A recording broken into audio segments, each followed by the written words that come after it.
At just 40 years old, James David Vance is officially the 47th Vice President of the United States. A former Donald Trump critic turned ally, JD's journey from a small town in Ohio to the vice presidency is one for the books. Let's take a look at the new lifestyle he'll be afforded, along with the journey he's taken along the way to 1600 Pennsylvania Avenue.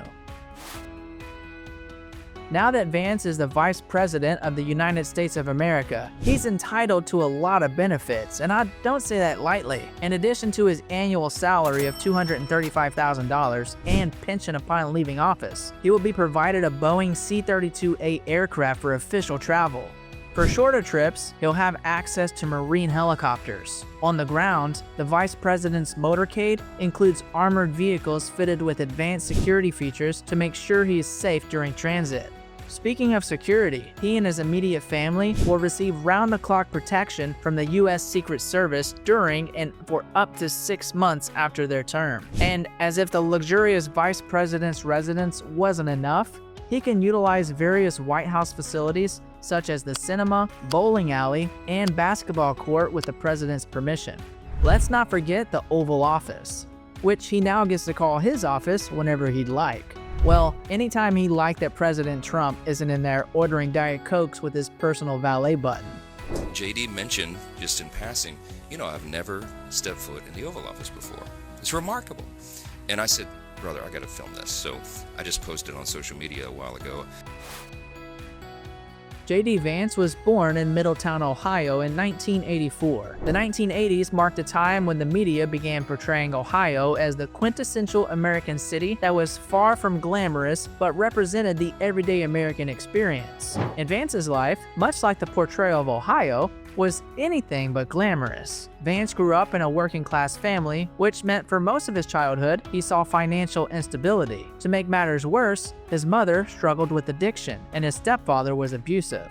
In his memoir, Hillbilly Elegy, he opened up about his childhood. For kids like me, the part of the brain that deals with stress and conflict is always activated. We're constantly ready to fight or flee, because there's a constant exposure to the bear, whether that bear is an alcoholic dad or an unhinged mom. I see conflict and I run away or prepare for battle. Not only was his life filled with instability and poverty, but also with a sense of disillusionment with American society.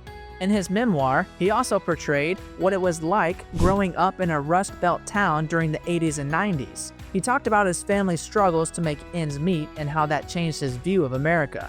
It wasn't only poverty that changed his view. It was a toxic community culture. JD wrote extensively about the anger, bitterness, and fatalism that defined the working-class people in his town. In fact, he would later use these experiences to shape his political philosophy. It is important to keep in mind his personal struggles as they became crucial driving factors of his political views later. While his home life was not the best, JD Vance still made the best of what he was given. With the help of his grandmother, whom he respected deeply, Vance managed to get into Yale Law School. Needless to say, it was a huge achievement. Perhaps the perfect example of the American dream, the dream that Vance had given up on. During his time at Yale, he started to develop a unique outlook on the world. This also set a foundation for his future career path in politics. Growing up poor, Vance frequently felt out of place among the elite at Yale Law. Most of his classmates came from prestigious families and knew how to navigate and establish networks and connections to prepare themselves for a promising future. Vance's lack of insider knowledge about these dynamics made him feel disconnected from many of his peers. Yet Vance still excelled academically despite these challenges.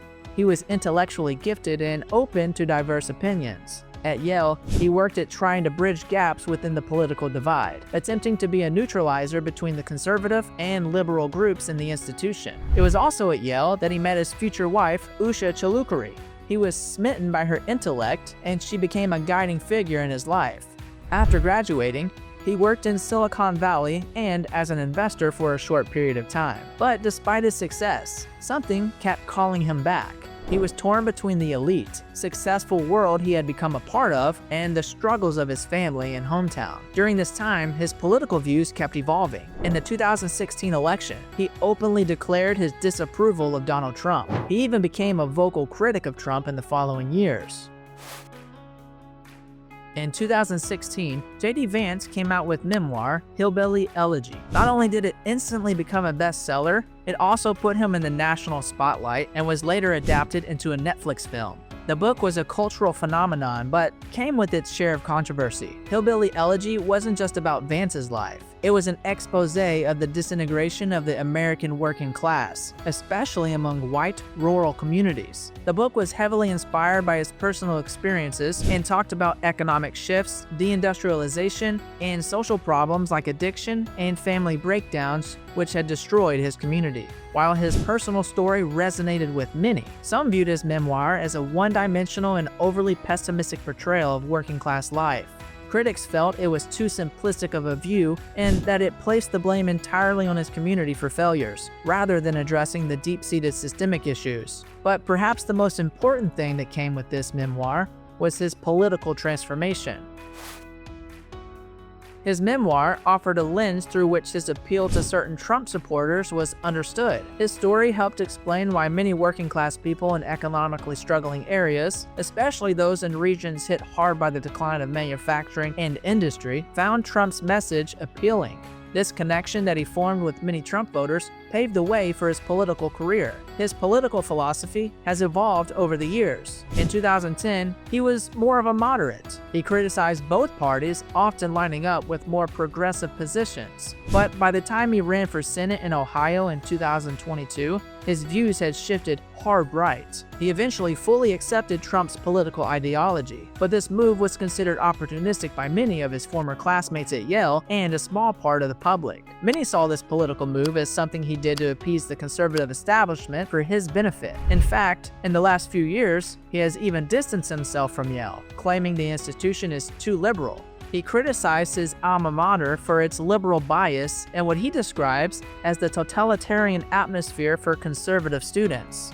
This shift was not just in policy. He has also openly called out the opposition by claiming they are cultural elites. His position on big tech companies has also sparked a lot of controversy. He believes that these companies are a part of an overarching elite class trying to control the narrative and suppress conservative voices. In 2022, JD Vance ran for the U.S. Senate in Ohio, and despite the suspicions and accusations, Vance managed to grab the Republican nomination. His Senate campaign focused on issues like immigration, crime, and economic populism, all while continuing to push against the progressive wing of the Democratic Party. The media calls us racist for wanting to build Trump's wall. They censor us, but it doesn't change the truth. It is estimated that JD Vance's financial portfolio is valued up to $11 million, which is a huge achievement for a boy who came from a working-class family struggling to make ends meet. Among his millions in assets includes real estate, with his home worth north of $1 million. And since becoming the vice president of the USA, Vance doesn't need the house anymore, since he'll be living at the United States Naval Observatory in Washington, D.C. It seems like he'll be renting out the property. Other assets include a brokerage account that is worth $7.5 million approximately, savings set aside for his children's education, and an investment of $250,000 and $500,000 in Bitcoin, which is unknown how much it's worth today. Vance has worked his way to afford this net worth, primarily as a venture capitalist who, before political life, first took up a career as a corporate attorney. He eventually became a protege to tech billionaire Peter Thiel at Mithril Capital, and later started his own firm called Naira Capital. Vance's involvement in Silicon Valley startups, investments in cryptocurrency, and the royalties from his best-selling memoir, Hillbilly Elegy, also significantly contributed to his wealth.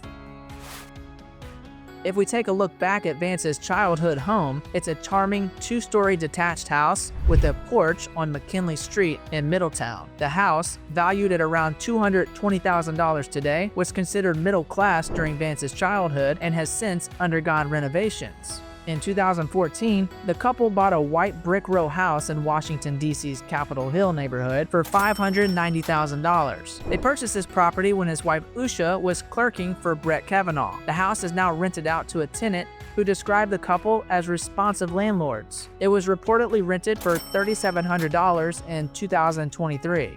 As Vance progressed in his career, his real estate ventures also expanded.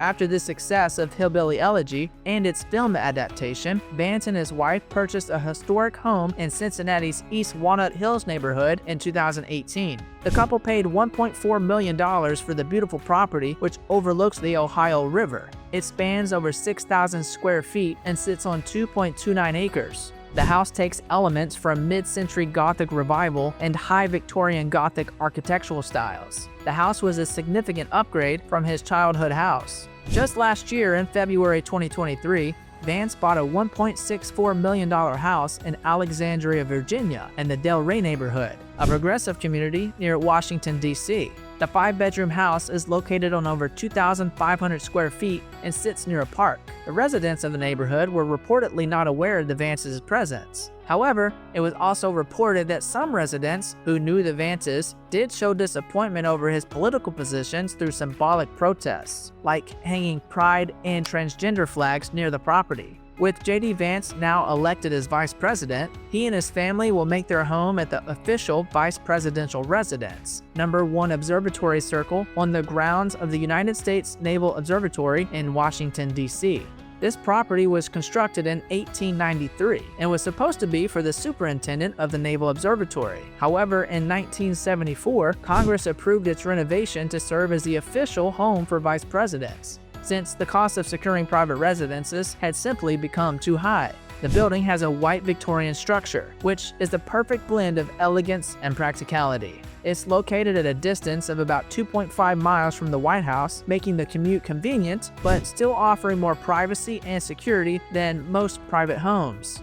Over the years, the residence has been upgraded and personalized for each vice president who has lived there, including features such as a pool, a basketball court, and even a beehive installed during the tenures of the past governments. The property is set between lush greenery and is located at a safe and secure point, perfect for his family. But the family will also retain their Cincinnati home in the East Walnut Hills neighborhood they have loved for its natural beauty, wildlife, and proximity to downtown. Even with such a high-stakes career, Vance finds comfort in his family and home. He lives a comfortable life with his wife, Usha, and their 3 children who enjoy a comfortable upbringing, with college savings plans and a nurturing home environment. At home, he also enjoys the company of his German Shepherd, Atlas. While there's no way to determine whether the Vice President of the USA owns an SUV or not, Vance made sure to declare his love for SUVs in a unique way. Sure, SUVs are highly practical, and they offer plenty of space for families, but that's not the only reason why he loves them. Vance believes SUVs are a symbol of practicality, resilience, and the American way of life. Vance proposed a bill to replace electric vehicle tax credits with incentives for union-made vehicles manufactured in the U.S., adding extra benefits for larger vehicles with increased seating or payload capacity. Thanks for watching. Don't forget to like, subscribe, and let us know your thoughts in the comments.